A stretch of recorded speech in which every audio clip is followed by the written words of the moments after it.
antiga Roma, os gladiadores eram equivalentes aos modernos lutadores do UFC. Suas batalhas na arena atraíam milhares de fãs, incluindo os homens mais importantes da época. Tradicionalmente adquiridos como escravos, os gladiadores de sucesso arrebatavam milhares de simpatizantes, e podiam até mesmo ganhar a liberdade, caso tivessem conquistado o número de vitórias suficientes. Com isso, sejam todos muito bem-vindos ao canal Conhecendo. Tetraites foi originalmente descoberto por meio de pichações encontradas em Pompeia, em 1817, que ilustravam sua corajosa vitória sobre Prudes. Lutando no estilo mirmilão, ele usava uma espada curta, um grande escudo retangular, um capacete, protetores de braço e caneleiras. Tetraites e Prudes são representados em vasos de vidro encontrados na atual França, Inglaterra e Hungria. As esculturas retratam a vitória dele sobre Prudes e, muito provavelmente, o momento em que sua fama alcançou novos patamares. Não havia muito documentado sobre a vida do antigo gladiador romano Hermes. No entanto, ele recebe elogios generosos de um poeta romano contemporâneo chamado Martial, tanto que Martial até dedicou um poema inteiro para elogiar suas habilidades como gladiador. No poema, cada linha começa com o nome Hermes, e Martial descreve-o como um lutador habilidoso que desfrutava de superioridade esmagadora sobre outros gladiadores. A maioria dos gladiadores escolheu um certo tipo de estilo de luta e treinou duro para dominar as habilidades relevantes. Hermes era bem treinado em usar muitas armas de gladiadores diferentes e não era apenas versado na maioria dos estilos de luta, mas também proficiente em pelo menos 3 diferentes técnicas de gladiadores, um conhecimento que lhe deu uma enorme vantagem sobre seus oponentes. Um dos mais famosos gladiadores que viveu no primeiro século depois de Cristo, em Roma, foi Spiculus. Não só ele era popular com o público regular, mas ele também foi muito admirado pelo notório imperador romano Nero. Spiculus passou a ganhar várias batalhas e saiu vitorioso contra muitos adversários habilidosos. Nero ficou particularmente impressionado com seu heroísmo e concedeu-lhe mais palácios e riquezas do que ele poderia ter pedido.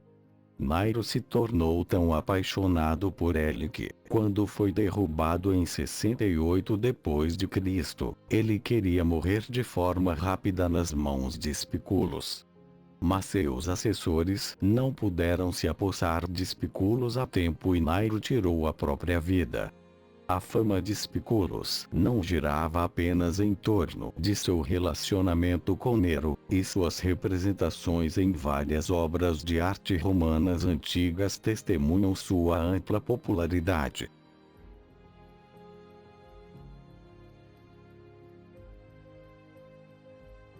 Estes dois podem ter vencido uma série de lutas como gladiadores competentes em suas carreiras, mas eles são mais conhecidos por sua lendária batalha final em que se enfrentaram.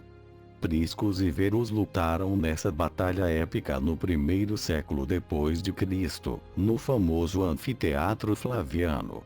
Por acaso, a batalha final foi também o primeiro grande espetáculo na Arena Flaviana, um espetáculo que foi documentado em detalhes pelo poeta Martial. Depois de brigar por horas em um concurso de morder as unhas, os dois guerreiros se submeteram um ao outro ao mesmo tempo. Em respeito pela habilidade e coragem de cada um, eles largaram suas espadas e foram recebidos com apreciação da multidão. O organizador do evento, o imperador Tito, também ficou comovido com a forma como a batalha foi concluída. Ele concedeu Parco Rudes, uma pequena espada de madeira que garantia liberdade aos gladiadores após a aposentadoria.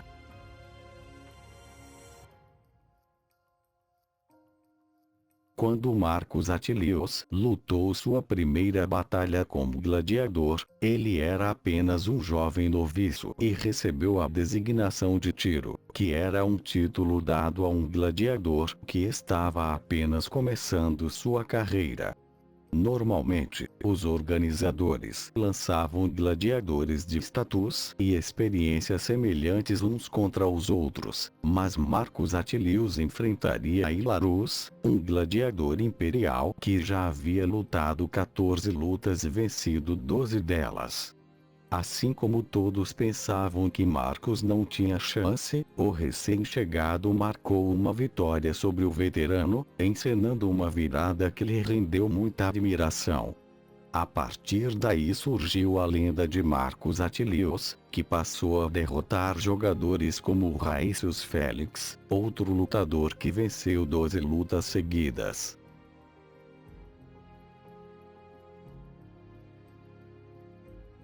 A era dos antigos gladiadores romanos viu uma série de bestiárii populares, ou gladiadores que lutavam contra animais selvagens.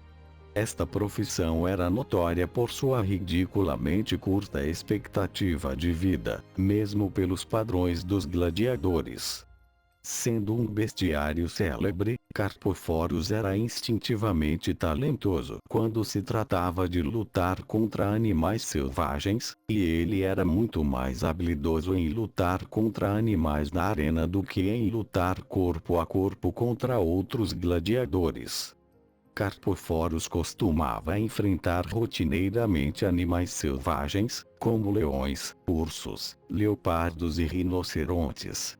Ele até lutou na abertura do famoso anfiteatro Flaviano e derrotou ursos, leões e leopardos em uma única batalha.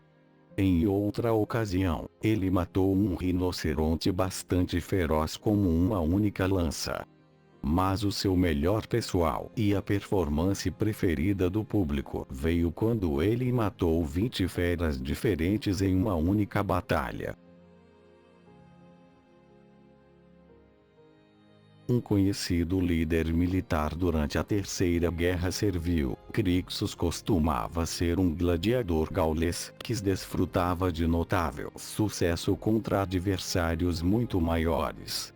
Mas ele absolutamente desprezava o líder de sua escola de gladiadores e seu dono. Então, quando uma revolta eclodiu na escola de treinamento, Crixus era um voluntário feliz entre os 70 gladiadores que escaparam. Ele então desempenhou um papel fundamental na derrota de um pequeno grupo de soldados enviados para reprimir sua rebelião. Logo, outros gladiadores fugitivos juntaram-se às suas fileiras e formaram um grupo temível. Mas tudo o que Crixus queria era retribuição à sociedade romana de classe alta. Isto levou a uma disputa entre ele e o líder da rebelião, e ele deixou o grupo junto com vários de seus apoiadores com a intenção de destruir o sul da Itália. Mas o destino tinha planos diferentes para Crixus, já que as legiões romanas foram capazes de localizá-lo antes que ele pudesse perpetrar um ataque surpresa. Ele lutou com todas as suas forças na batalha desesperada que se seguiu, mas acabou morrendo nas mãos de seu inimigo.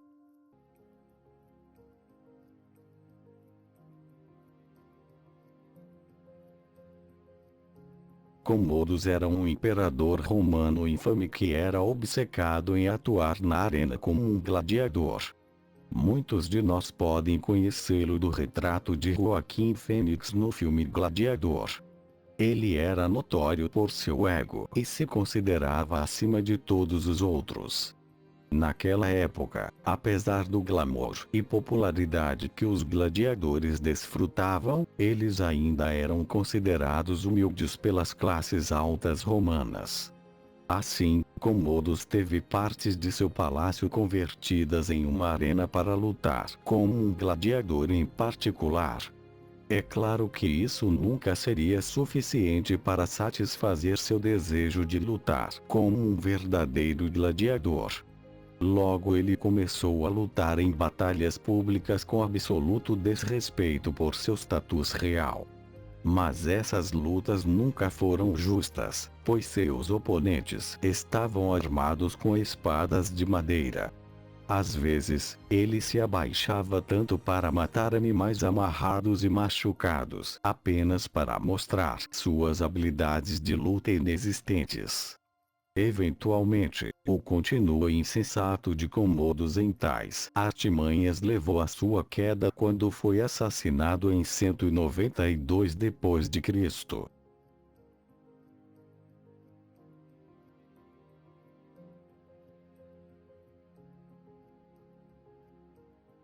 Flama é um dos maiores nomes entre os gladiadores romanos antigos.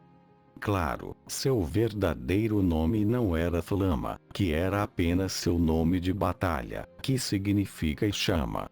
Mas esse atleta hábil justificava seu nome com seu histórico como um gladiador medonho.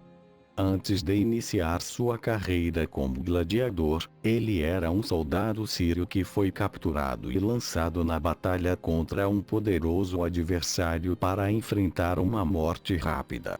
Em última análise, ele encontrou o seu fim dessa maneira, mas não depois de comandar uma dominação inigualável sobre inúmeros oponentes na grande arena do Coliseu.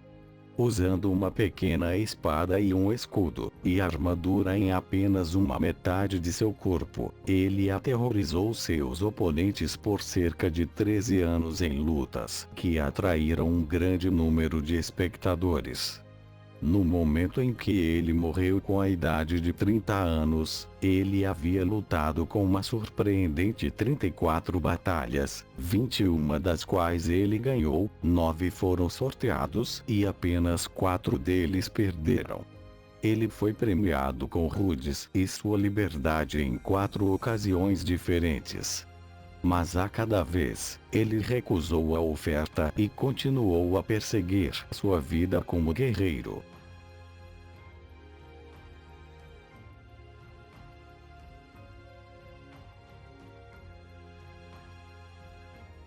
Um soldado trácio de nascimento, Spartacus foi capturado pelos romanos e depois vendido como escravo. Seu dono possuía uma escola de gladiadores em Capua e ele viu a oportunidade de lucrar com as habilidades de Spartacus como gladiador. Mas um verdadeiro soldado valoriza sua liberdade muito mais do que qualquer outra coisa. Logo, Spartacus ajudou a planejar uma rebelião que terminou com cerca de 70 gladiadores escapando da escola de gladiadores, todos eles bem armados com armas improvisadas. Crixus estava entre os fugitivos e logo se tornou o braço direito de Spartacus. Juntos, eles escaparam para as encostas do Monte Vesúvio e libertaram muitos outros escravos no caminho, o que aumentou significativamente seus números. Logo, Spartacus havia acumulado uma força de combate formidável e hábil que derrotou as legiões romanas enviadas para capturá-los em mais de 6 ocasiões diferentes. Mas em 71 a.C., Marco Licínio Crasso chegou como uma força bem treinada de 50.000 homens para causar estragos entre as forças rebeldes. Em última análise, Spartacus foi incapaz de resistir ao ataque calculado do exército romano e foi morto no sul da Itália, terminando assim a história de indiscutivelmente o mais famoso gladiador da história romana.